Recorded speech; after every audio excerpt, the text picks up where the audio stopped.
Chapter 21, Naomi Marie. "How's Bree?" I ask Dad as he hugs me tight. A tiny guilty part of me is relieved that he's probably so worried that he won't even notice that Sho left. "What happened to Shomara?" Dad asks. So much for that. "I think I'm getting sick, so I told her she'd better go," I answer. "Have you gotten any news?" "Everything's fine. Sorry, I thought Tom already told you. Your mom and Brianna are on their way home. Your sister will probably be kind of grouchy for a day or two." He puts an arm around my shoulders as we go inside. You know how it is when you're not feeling well and all. We're both quiet as we sit at his kitchen counter for a snack. "It was nice of Tom to drop you off," says Dad. "He's a good guy." I don't say anything. "We've had a chance to talk, you know," continues Dad. "He's a good guy." "You just said that," I mumble. "Sorry," says Dad. "I'm glad that it's working out." "You're glad?" I ask, looking up at him. "Really glad?" "It's complicated, Naomi Marie," says Dad. "But yes, I am." "I guess you heard," I say, "about my name?" "I did. Pretty funny, huh?" "I'm not laughing," I say. "How are you feeling about it?" he asks.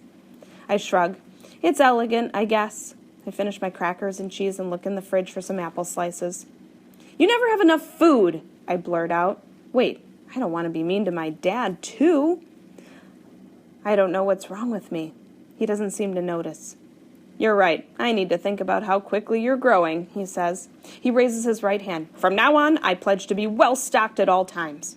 "Think chips," I say, "and maybe caramel corn, and you can always have pizza dough and mozzarella on hand, too." "Let's make a shopping list for me, and then a list of what we're going to do next," says Dad. "I can take you home now, or if you want, you can stay here and do your homework. And then maybe we'll have time for a quick game of Mad Gab." "This is my home, too," I say, taking a sip of ginger tea. I bet Tom doesn't even have ginger tea in his house. "Makes me happy to hear you say that," says Dad, grinning, "because it's the truth. You'll always have a home with me because you will always have my heart." There's a big lump in my throat so big I can't even swallow my tea, so I just nod. "And," he continues, "I'll always be your dad. Nothing will change that." He pauses. "Whatever happens, nobody wants to change that." "Are you sure?" I ask. I take a deep breath. "Because Tom—" I don't even know what I want to say. "Tom's cool, and he cares about your mom and you girls very much," says Dad slowly, like he's been practicing. "And he knows how much I do and respects that." "So nothing's going to change?" He smiles. "Circumstances always change," he says. "But I'll say it 1,000,000 times if you need me to. I'll always be your dad." He hugs me tight. I want to enjoy the hug, but I pull back for a second. "So, if Mama and Tom keep dating, will he be more like Uncle Kevin?" Uncle Kevin is my dad's friend from college. They sing silly songs when they get together, and Uncle Kevin tells us embarrassing stories about back in the day. Sometimes he brings pictures. There's one where Dad had a frohawk, and Uncle Kevin had his hair in cornrows. Now they're both bald. "Sort of," says Dad. Then he chuckles. "But we probably can't call him Uncle Tom." He starts full-on laughing, and after a minute, so do I. My dad's got jokes.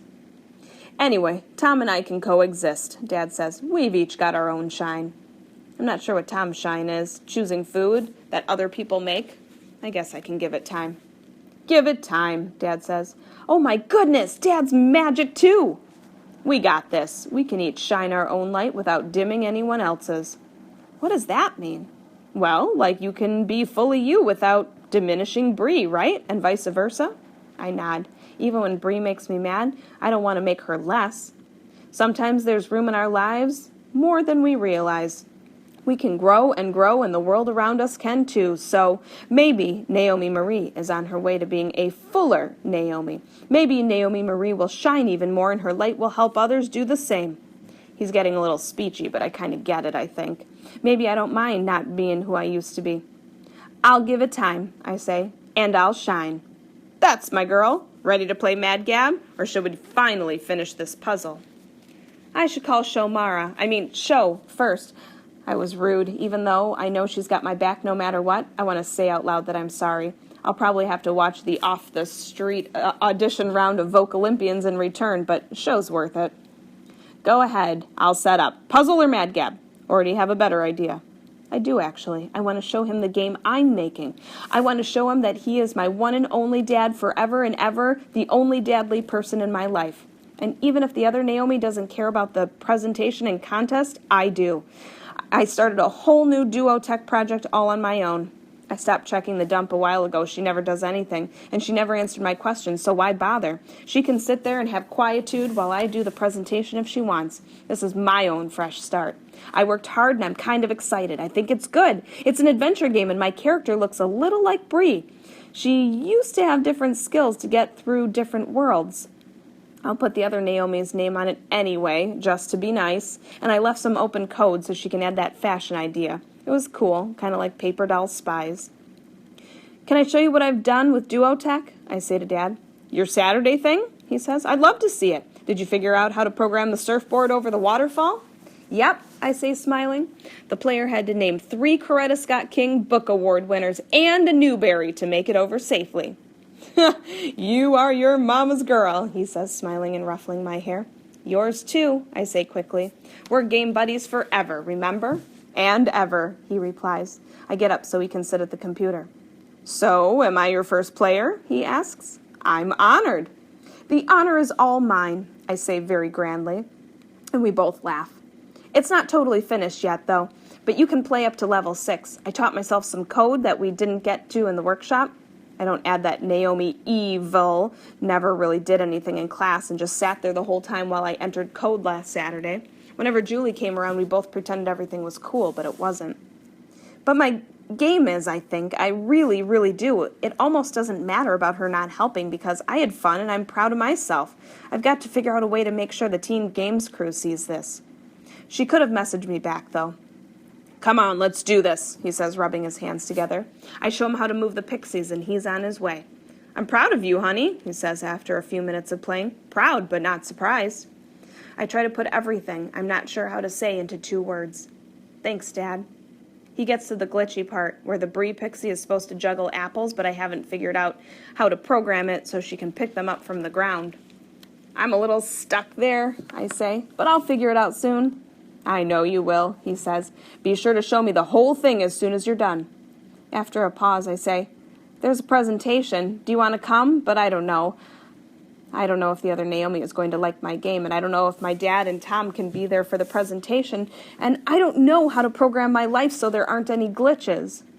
Let's talk about it with your mother, he says, like he knows what I'm thinking. I should write a book about magic parents, but maybe kids wouldn't want to read that. Too scary. Either way, we'll have a showing right here, okay? Show your Uncle Kevin, your Aunt Ramona, and her kids are coming in for a visit in a couple weeks. You know they'll all want to see it. No rules against 2 presentations.